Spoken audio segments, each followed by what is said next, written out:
بسم الله الرحمن الرحيم. السلام عليكم ورحمة الله وبركاته. أبنائي وبناتي أبناء الصف الثالث الابتدائي، رب يكونوا بخير إن شاء الله رب العالمين. النهارده نتكلم عن الدرس الأول في الفصل الثاني، الآلاف. الآلاف من الدروس المهمة جدا اللي هنبني عليها حاجات كتير، هناخد عليها عمليات بعد كده في الجمع أو طرح أو ضرب أو قسمة، وهنبني عليها حاجات كتير السنة الجاية. الحاجات المهمة جدا في سنة ثالثة إن أنت تعرف الآلاف. تعلم أول حاجة، عندي حاجة اسمها الوحدة، في عندي 10، في عندي 100. لو جمعت هنا 10 أحاد هديك هنا ايه؟ هديك واحد عشرات، يديك واحدة من عشرات. يعني 10 وحدات أو 10 أحاد يديك واحد من عشرات. 10 عشرات هديك واحد مئات. يعني بص كده، لو جمعت دول اديهم 10، بص كده 1 2 3 4 5 6 7 8 9 10 هيديك واحدة كاملة. هنا نفس الكلام، لو جمعت 10 هنا هيديك ايه؟ واحد من مئات. طب لو جمعت هنا 10 من مئات هيديك كام؟ واحد من الألوف. يعني هنا 10 أحاد يديك واحد عشرات، 10 عشرات يديك واحد مئات، 10 مئات هيديك واحد ألوف. يعني أبص هنا كمثال، مثلا بقول لك هنا الألف فيها كام مئة؟ كلمة مئات دي، مئات دي أمشي صفرين، لأن كلمة مئات قدامها صفرين فمشي صفرين، يبقى 10 مئات هيديك 1000. طب الألف فيها كام عشرة؟ نفس الكلام، كلمة 10 همشي صفر واحد بس، يبقى 100 عشرة هنا يديك إيه؟ يديك 1000. ومهم جدا بالنسبه لك ايه الجزء ده اللي هو ايه؟ اصغر عدد مكون من اربع ارقام هو مين؟ هو الالف. يديك سؤال يقول لك اصغر عدد مكون من اربع ارقام هو مين؟ او اللي هو الالف. ممتاز جدا. نشاط واحد اكمل. الف 3000 بيساوي كام الوف؟ كلمه الوف دي يبقى هنا ايه؟ في ثلاث اصفار، يبقى لما الاقي كلمه الوف هنا امشي من دي ثلاث اصفار يبقى ثلاثه، يبقى ثلاث الوف هي 3000. تعال نبص تاني، 8000 فيها كام الوف؟ كلمة ألوف دي أمشي كام صفر؟ أمشي ثلاث أصفار، يبقى 8 ألوف يساوي 8000. طب 9000 ودي كلمة ألوف، يبقى ألوف همشي إيه؟ ثلاث أصفار، همشيه مع السلامة يبقى 9. تعال نبص تاني، 5 ألوف أدي 5 ألوف يبقى أحط ثلاث أصفار. يلا تعال نحل السؤال ده. 60 100، هنا عاوز أظبط دي الأول، أخليها عدد وبعد كده أمشي منها أصفار. أدي ال 60 زي ما هي. 100 يبقى احط كام صفر؟ ممتاز جدا، احط صفرين. الوف يبقى ماشي كام صفر؟ امشي الثلاثه يبقى الحل 6. تعال نفهم اكتر بالمساله الجايه. 700 10 انزل ال 700 اهو، 10 يبقى ازود صفر. ايه 7000 دي الى الوف يبقى ماشي هنا ثلاث اصفار، يبقى 7 الوف هيساوي 7000، يبقى 7 الوف هم مين؟ 700 10. تعال ناخد تاني، 5000 يساوي كام فيهم؟ كام 10؟ حلو جدا. كلمة 10 دي اطير صفر منهم، امشي صفر كده يبقى كام الحل؟ يبقى 500 10 يساوي 5000. طب تعال نبص تاني، 2000 هيساوي كام 100؟ حلو جدا. 100 دي هتمشي كام صفر؟ اخبي صفرين، يبقى الحل ايه؟ الحل 20. يبقى 20 100 يساوي 2000. تعال نحل دي يلا مع بعض يا شباب. ادي 5 مئات يبقى احط صفرين، 10 امشي كام صفر؟ امشي صفر واحد بس، يبقى كام الحل؟ برافو عليك 50. يلا نشوف مين البطل يحل معايا السؤال ده. 4 الوف انزل 4 الوف يبقى احط كام صفر؟ ممتاز، 3 اصفار. طب دي 4000 عاوز احولها ل 100، فيها كام 100؟ حلو جدا. كلمه 100 دي امشي كام صفر؟ برافو عليك صفرين، يبقى كام الحل؟ برافو عليك 40. لما امشي صفرين كده يبقى 40. ادي 600 10 يبقى احط صفر واحد. طب 100 دي هتمشي كام صفر؟ همشي صفرين، يبقى كام الحل؟ 60. يبقى 60 100 يساوي 600 10. ممتاز جدا اللي بيحل معايا. تعلموا القيمه المكانيه وقيمه الرقم. الحاجات المهمه في الدرس بتاعنا معرفه القيمه المكانيه وقيمه الرقم. يعني لاحظ القيمه المكانيه وقيمه كل رقم في العدد ده. يعني القيمه المكانيه العدد هنا كمثال، اول عدد دايما بيكون اسمه احاد، يعني الساكن الاولاني اسمه احاد. تاني عدد اسمه عشرات، يعني قول معايا، يعني احنا قلنا احاد، تاني واحد اسمه ايه؟ عشرات. احنا خدنا الكلام ده قبل كده، قلنا احاد عشرات، بعد منه اسمه ايه؟ ممتاز جدا اللي بيقول معايا، اللي هنا ايه؟ مئات. ممتاز. اتنين احاد الالوف، او له احاد الالوف. يبقى عندنا هنا احاد عشرات مئات احاد الالوف. ممكن تقول عليها الوف على طول، او ممكن تقول له احاد الالوف، بس انا دايما تقول له احاد الالوف، لان عندنا عشرات الالوف وعندنا مئات الالوف، والسنه الجايه هناخد احاد الملايين وعشرات الملايين، فدايما قولي احاد الالوف احسن. يبقى هنا عرفنا القيمه المكانيه، يعني هو العدد مكانه فين؟ هل هو في الاحاد او في العشرات او في المئات او في احاد الالوف؟ قيمه الرقم يعني هو العدد ده موجود فين؟ في الآحاد، فيبقى زي ما هو.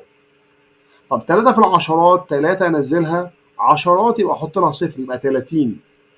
1 في المئات، أدي الواحد بنزله مئات يبقى أحط لها صفرين. طب 2 في الألوف، بنزل 2 الألوف أحط لها 3 أصفار. يبقى عندنا آحاد، عشرات، مئات، آحاد، ألوف، دي قيمة مكانية. قيمة الرقم أشوف هو ساكن فين بالظبط أحط له أصفار. كويس كده؟ لما أحب أقرأ العدد ده أقول إيه؟ 2000 2000 فاصلة ومئة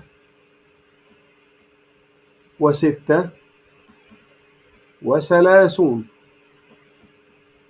حضرتك مهم جدا جدا ان انت حضرتك تعرف تكتب الاعداد كويس جدا، يعني حضرتك ما ينفعش تكون في سنه ثالثه وما تعرفش تكتب الاعداد.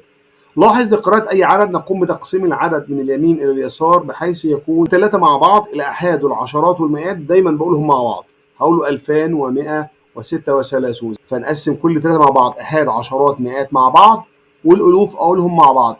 كان عدد، بعد كده هناخد عددين، بعد كده هناخد 3 أعداد.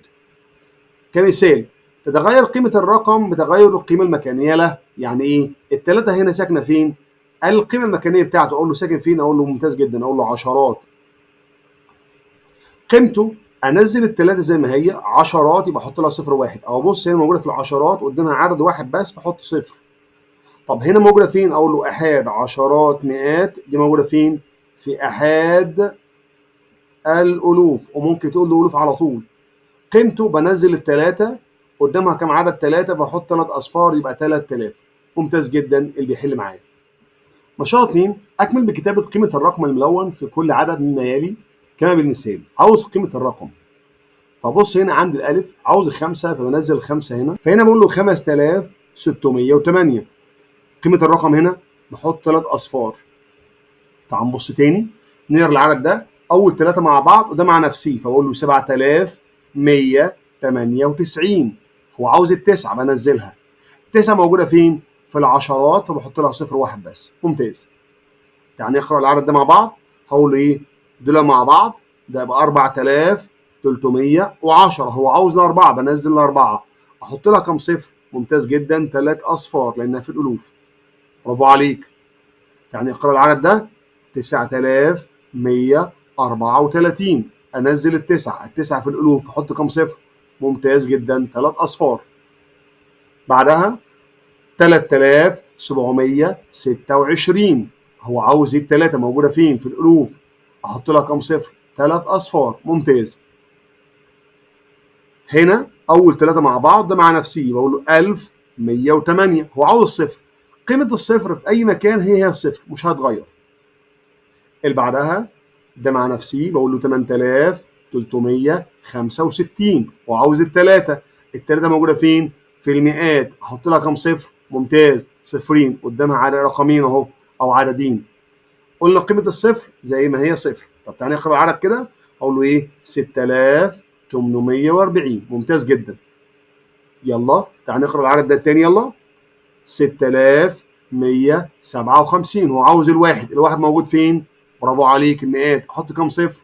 برافو عليك، صفرين. يلا 864. بنزل الثمانية، احط كام صفر؟ برافو عليك، صفرين. انزل احط السبعة هنا، احط كام صفر؟ 3 اصفار. ممتاز جدا لان في الالوف. تعالى نقرا العدد كده، 7025. برافو عليك.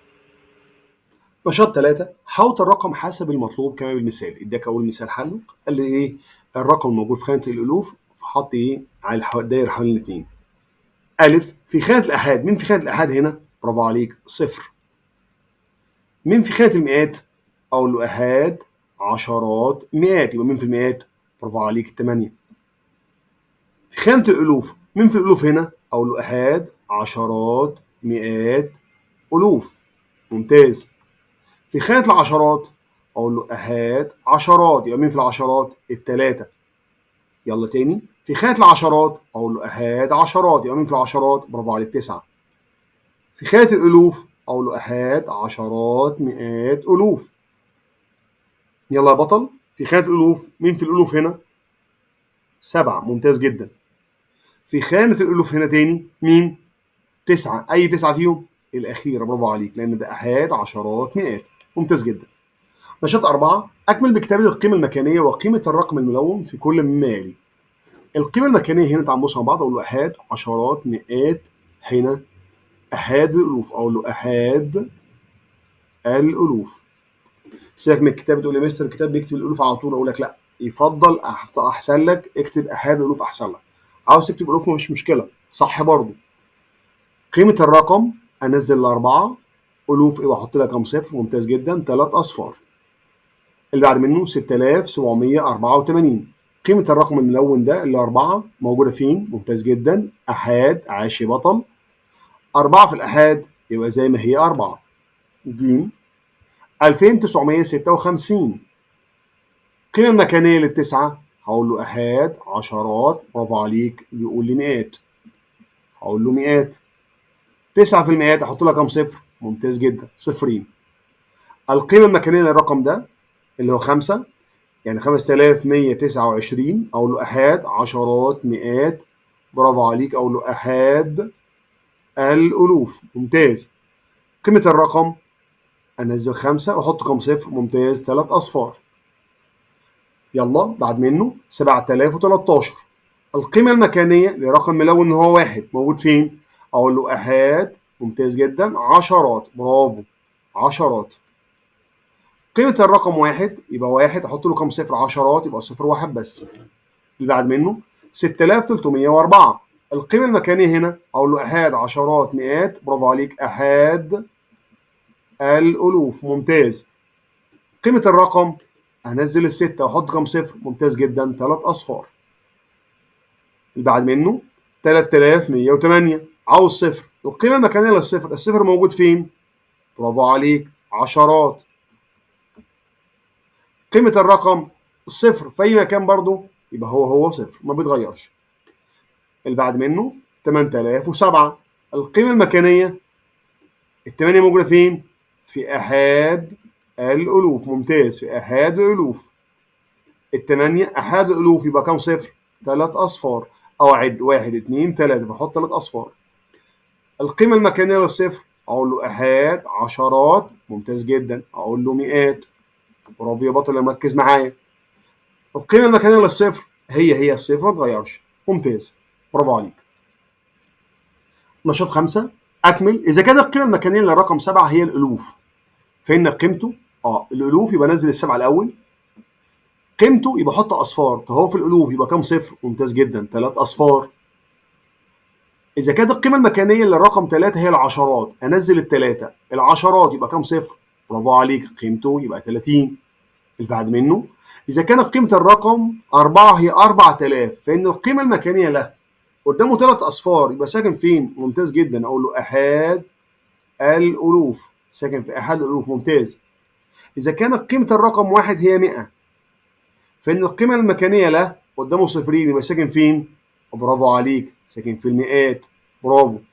إذا كانت القيمة المكانية للرقم 8 هي الألوف، فإن قيمته الألوف بنزل الثمانية، ألوف يبقى نزل كام صفر؟ برافو عليك، 3 أصفار. إذا كانت قيمة الرقم 2 هي 20، فإن القيمة المكانية له قدامه صفر واحد، يبقى ساكن فين؟ برافو عليك، ساكن في العشرات. احنا اتفقنا العشرات قدامها صفر واحد، مئات صفرين، ألوف 3 أصفار، ممتاز جدا. تعلم تكوين أكبر عدد وأصغر عدد مكون من 4 أرقام. كون أكبر عدد وأصغر عدد من الأرقام الاثنين والستة والثمانية والثلاثة. لازم نتعلم إزاي هكون أكبر عدد وإزاي أكون أصغر عدد. أكبر عدد عشان نكونه نرتب الأرقام من الأكبر للأصغر، من اليسار اليسار. يعني إيه يا مستر؟ يعني بص هنا بالنسبة لنا أكبر واحد مين فيهم هنا؟ الثمانية، فاكتبه من الشمال كده، أقول 8. بعد منه 6، اللي بعد منه 3، اللي بعد منه 2. رتبتهم من الأكبر للأصغر من يسار ليمين. يبقى هنا 8632. تكوين أصغر عدد نرتب الأرقام من الأصغر للأكبر بدءا من اليسار. طب مين أصغر واحد مين فيهم هنا؟ الاثنين. اللي بعد منه 3، 6، 8، يبقى 2368. كده عملنا أصغر عدد وأكبر عدد. يبقى أكبر عدد أبتدي من الكبير وبعد كده أنزل تنازليا، لكن هنا أعمله تصاعديا. تمام كده؟ لأن كتابة أصغر عدد لا تضع الصفر في أول خانة من جهة اليسار، يعني ما ينفعش أحطه كده لأن الصفر الشمال ملوش معنى. احطه تاني واحد، احطه ايه؟ تاني واحد. تعالى ناخد تدريب على الكلام ده عشان نفهم اكتر مع بعض. يلا بسم الله. تدريب نشاط 6. كون اكبر عدد واصغر عدد باستخدام الارقام التاليه كما بالمثال. اداك مثال وهو حله. تعالى ناخد مثال احنا مع بعض. يلا بسم الله. اكبر عدد ابتدي هنا اقول له 9 6 بعدها 3 بعدين 1 يبقى 9631. اصغر عدد اقول له 1 بعد منه 3 6 9 يبقى 1369. اكبر عدد اللي هو 5 بعد منه 4 2 1 يبقى 5421. ممتاز. اصغر يبتدي الصغير اللي هو 1 2 4 5 يبقى 1245. ممتاز جدا. اكبر عدد من اكبر عدد هنا الثمانية بعد منه 6 4 1 يبقى 8641. اصغر عدد اللي هو ايه؟ 1 4 6 8 يبقى 1468. ممتاز جدا.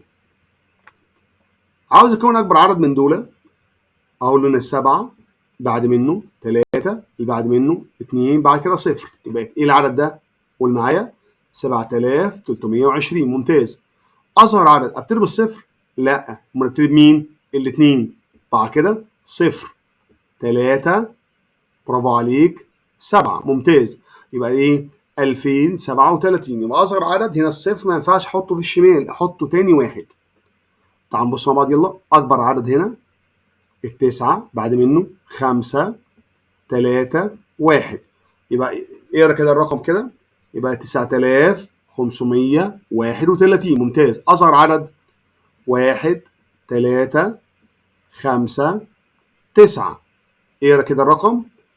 برافو ممتاز 1359. ممتاز جدا.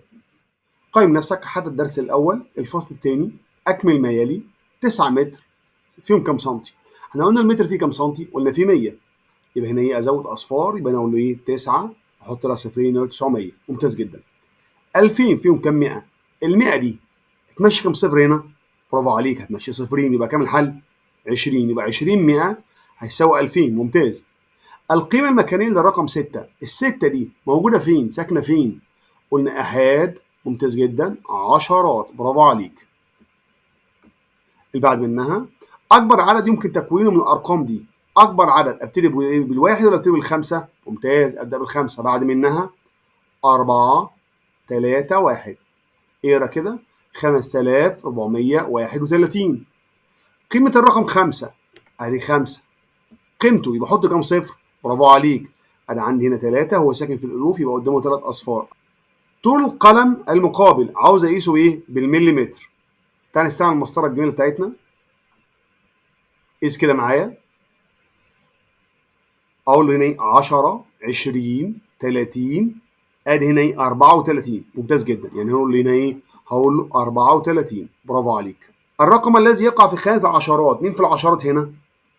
برافو عليك الصفر. 2 ضع علامة صح أمام العبارة الصحيحة وعلامات خطأ أمام العبارة الخطأ.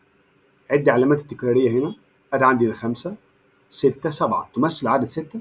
أقول لا الكلام ده خطأ طبعا هم 7 أساسا. القيمة المكانية للرقم 1 في العدد ده. تعال نبص الواحد موجود فين؟ أقول له أحاد عشرات مئات. ده موجود فين؟ ألوف. برافو صح. أصغر عدد يمكن تكوينه من الأرقام دي 8. هو ابتدى بأكبر حاجة يبقى كلامه صح ولا غلط؟ غلط. المفروض يبتدي بمين؟ يبتدي بإيه؟ بالتلاتة بعد كده 0 6 8 ده أصغر عدد. 710 يساوي 7000. تعال نتأكد من الكلام. أنزل 700 10 بزود 0 يبقى 7000 يبقى كلامه إيه؟ كلامه صح. ممتاز جدا. 3 باستخدام الجدول التالي انشئ تمثيلا بيانيا بالنقاط.